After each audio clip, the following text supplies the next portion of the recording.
माणसाने माणसाशी माणसासम वागणे या उक्तीचा खरा अर्थ हा कायम आपलं आयुष्य दहशतीच्या खाली जगणाऱ्या लोकांपेक्षा जास्त चांगल्या पद्धतीनं दुसरं कोणीच सांगू शकत नाही.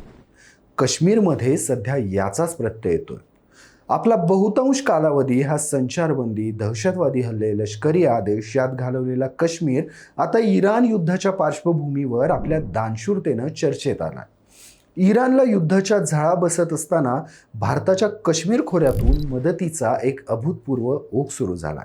काश्मीरमधल्या अनेक नागरिकांनी इराणी लोकांना मदत म्हणून आपले दागिने, रोख रक्कम, तांब्याची भांडी द्यायला सुरुवात केली. अगदी स्वतःची दुचाकी आणि चारचाकी वाहनं देखील नागरिकांनी विकून अथवा दान करून इराणसाठी मदत गोळा करायला हातभार लावलाय.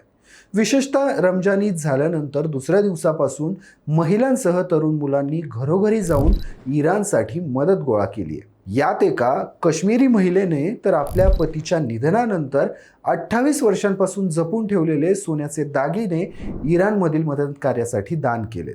इराणच्या प्रशासनाकडून यासाठी सदर महिलेचे फोटो आपल्या सोशल माध्यमावर शेअर करून कृतज्ञता देखील व्यक्त केली गेली.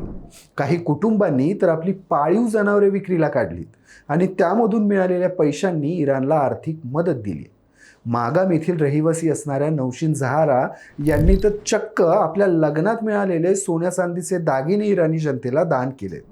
या मदतीबद्दल इराणच्या दूतावासानं भारतीयांचे आभार मानलेत.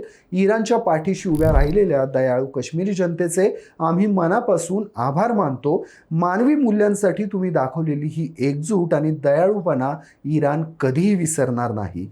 धन्यवाद, अशी पोस्ट इराणी दूतावासानं केली आहे.